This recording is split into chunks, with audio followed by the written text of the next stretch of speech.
దేవుడు. నువ్వు ఎదురు చూస్తూ ఉంటే సహాయము దేవుడు నీకు చేస్తాడు.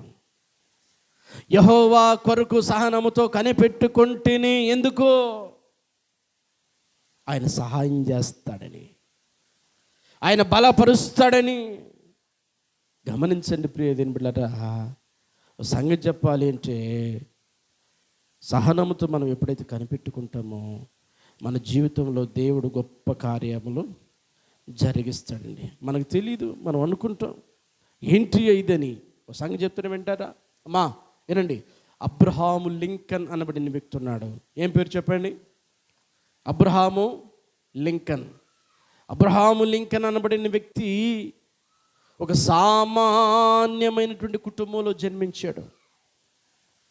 ఒక సామాన్యమైన కుటుంబంలో పుట్టినవాడు. అతను చూడండి, చిన్న కుటుంబంలో పుట్టి పెరుగుతూ ఉండగా వాళ్ళ నాన్నగారు ఎలాంటి వాడంట? చెప్పులు కుట్టేవాడు. వాళ్ళ నాన్నగారు ఏం కుట్టేవాడు? ఇటు చూడండి ఒకసారి నా కళ్ళని అందరూ. ఏం కుట్టేవాడు? చెప్పులు కుట్టేవాడు. వాళ్ళ నాన్న చెప్పులు కుట్టేవాడు. అయితే చెప్పులు కుడుతూ ఉండగా ఈ అబ్బాయికి ప్రియ దేవులారా 8 సంవత్సరాల వయసు వచ్చినప్పుడు తండ్రి చచ్చిపోయాడు. తల్లి చచ్చిపోయింది. ఎన్ని సంవత్సరాలకి చెప్పాలి? 8 సంవత్సరాల వయసు వచ్చినప్పుడు తల్లి ఏమైపోయిందంట? చచ్చిపోయింది. నాన్న చూస్తేనేమో ఒక పేదరికంలో ఉన్నవాడు, చెప్పులు కుట్టేవాడు.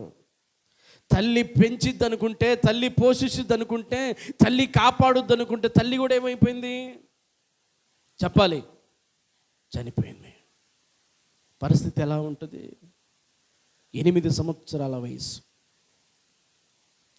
ఆ 8 సంవత్సరాల వయసులో వాళ్ళ తండ్రి ఏం చేశారంటే ఇంకొక ఆమెను పెళ్లి చేసుకున్నాడు. అయితే ఆమె ప్రియ దేవుని బిడ్డలారా అతన్ని భలే చూసుకునేదంట. ఎక్కడ చూసుకునేది? బాగా చూసుకునేదంట కొడుకని.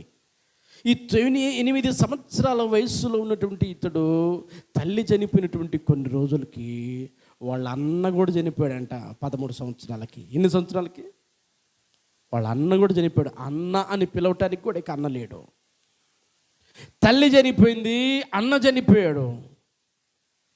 అమ్మా వింటున్నారా? అయితే ఆ వయసులో ఒకవైపు చూస్తే తండ్రి ప్రేమ దూరం అయిపోయింది, తల్లి ప్రేమ దూరం అయిపోయింది, కన్నవారి ప్రేమ దూరం అయిపోయింది. బ్రతుకేమో చెప్పులు కుట్టుకొని బ్రతకాలి.